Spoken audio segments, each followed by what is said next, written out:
Hey, my name's James Nicholson. Welcome to my YouTube channel, The Budget. Now, we've just had the budget. Jeremy Hunt has delivered the budget, the 4,000th budget of the year, it seems like.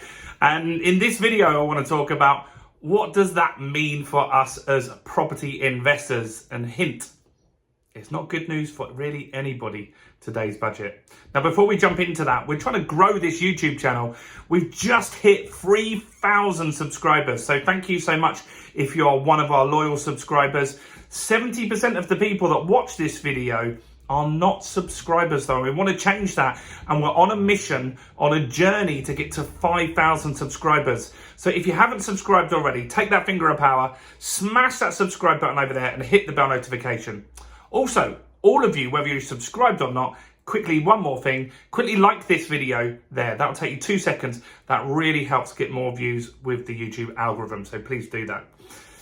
So the budget, there's a lot to go through. I'm going to have to look through this. I'm trying to memorize all the stuff that's happened here. But look, it's not good news. We knew it wasn't going to be a good budget going into this. They were very clear about that.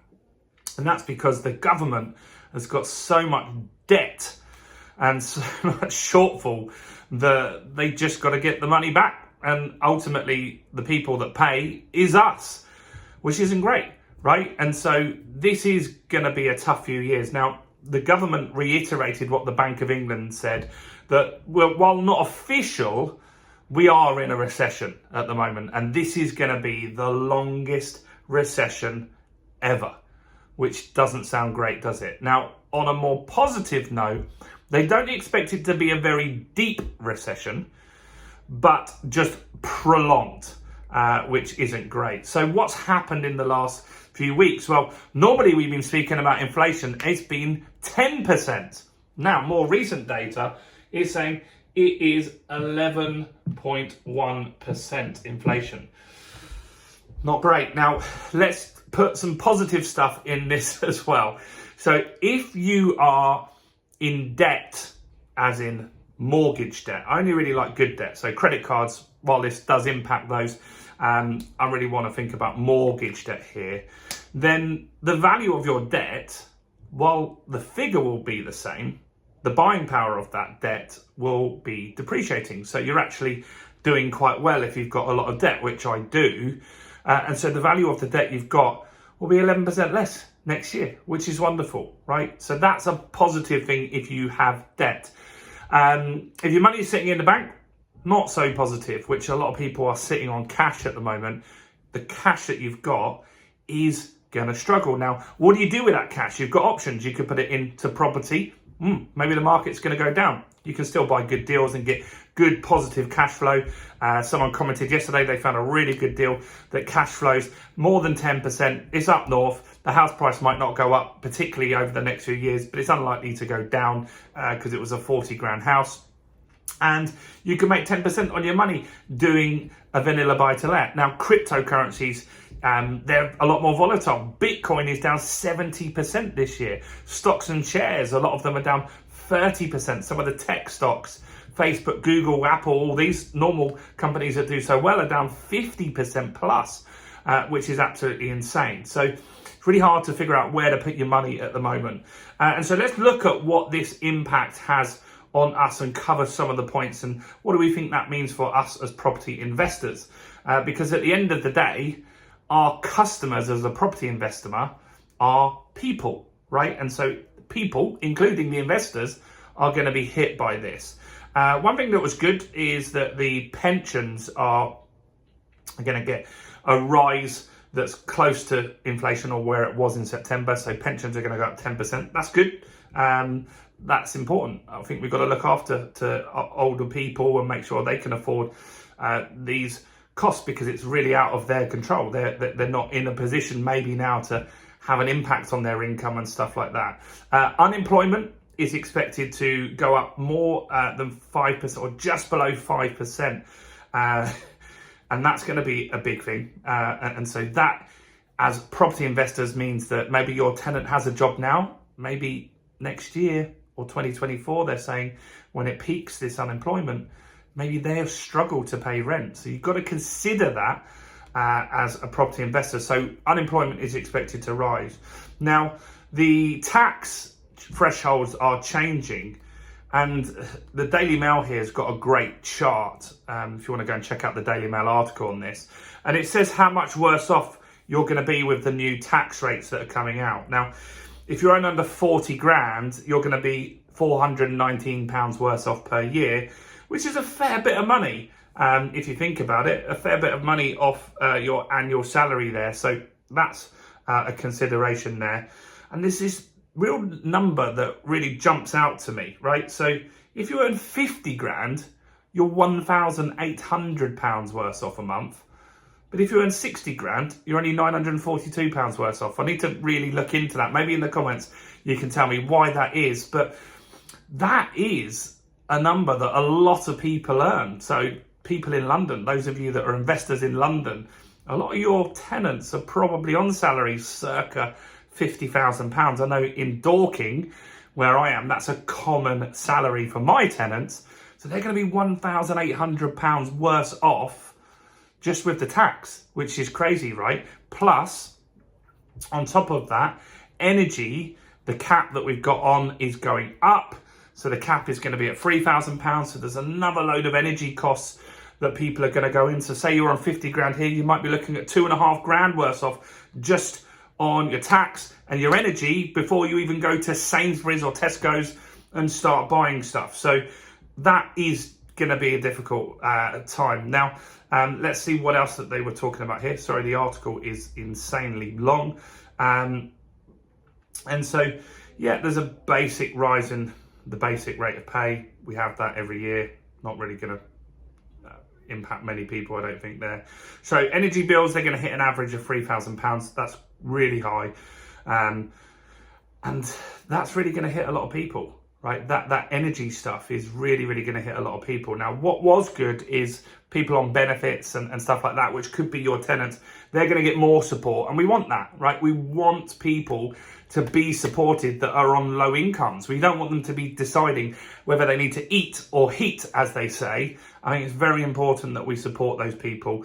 And so, because look, not everyone can work, right? I know people will have a strong opinion on that, but yeah, that's going to be a difficult thing. Now, here's an interesting thing as well.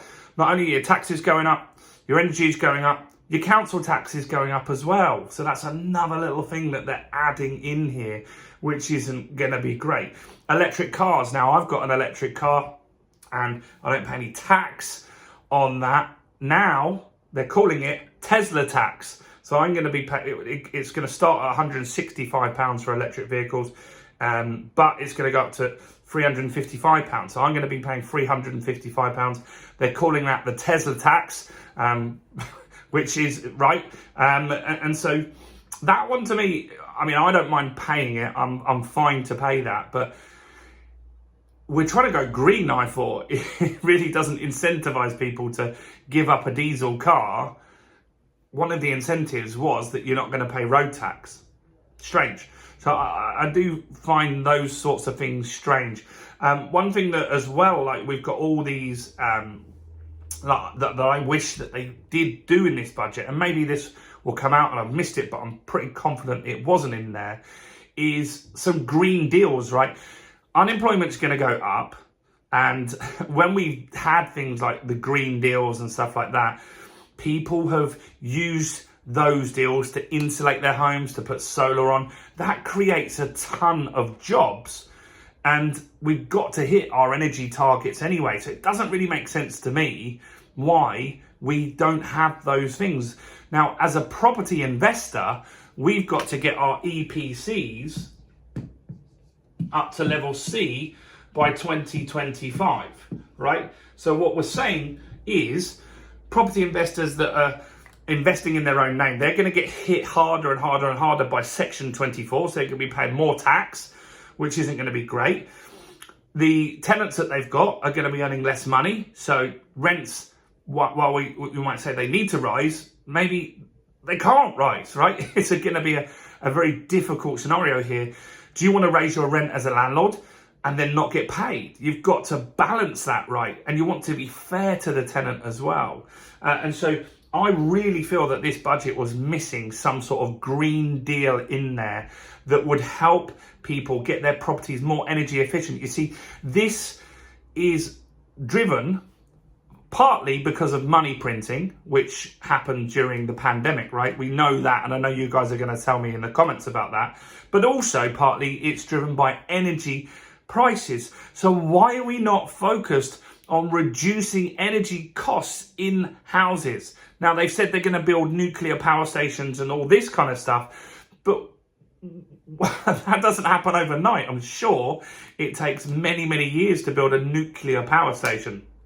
I doubt you can build it in a year or even 2 years, right? So why are we not focused on what can we do to save energy in our properties? That would help our tenants. That would help hit our green targets that we're committed to hitting, and it would create a ton of jobs. It doesn't make sense to me that they're missing this stuff out. And I hope they revisit that and maybe that comes at a later point. But I really think that if you want all your landlords to get to EPC level C while they're making less money, while the interest rates are going up, you've got to give some slack here. Because if all those landlords that are retiring or they're hit by Section 24 just sell their properties, yes, someone will buy them and someone will live in there, but there are a lot of people that their circumstances dictate that they need to rent. And in the last 2 years, 30% of rental stock has left the market. That's the primary driver of rent rises. Is not necessarily inflation. It's not been either the fact that interest rates have gone up, because we're only just starting to feel that now, right? We've had rental increases for the last 2 years, and that's because of lack of rental stock primarily. And so if they want to get that under control, then that's an indicator for inflation. One of the biggest costs that people have is putting the roof over their head, whether that's a mortgage or not. So this budget, in summary, is not good for anybody, whatever circumstances you're in. If you rent, if you live in your own owned property, whether you're a landlord, a business owner, it's bad news, a lot of stuff going in there. I don't really see much that's going to stimulate the economy in there. We're going to be in a prolonged recession, which they just seem complacent with, which is pretty frustrating. And yeah, I'm scratching my head here thinking, why aren't we doing something else to try and get the economy moving again? Let's hope that they're right. I'm not a politician. I'm not in government. I don't know what's going to fix this inflation. Neither do you. But one thing that I do know is whacking the interest rates up is one way to do it. But is there other things that we can do, that we could do to help with that as well? I'd love to know your thoughts. What do you think on today's budget? How do you think it's going to impact property investors or property owners? Comment below. Let's be friendly in the comments on this one, guys. I know a lot of people will be very frustrated today after what they've watched. But look, it is what it is. There are going to be opportunities. People are still going to make tons of money, whether we go into the deepest recession we've ever had, whether interest rates go to 15%.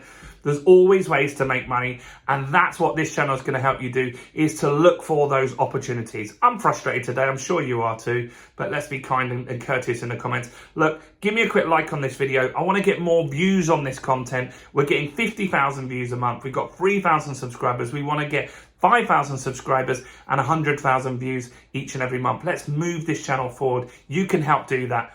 Picking that finger up, smashing that like, subscribing and hitting the bell. I'm James Nicholson. Check out all the other content on my channel, including this video right here. Make sure you check out next week. We're doing our best to get you an awesome Black Friday offer that is absolutely going to blow the socks off anything you've seen before. So do look out for that Black Friday offer very, very soon. I'm working night and day to get that ready for you. So that's it from me. Check out this content right now. Bye for now.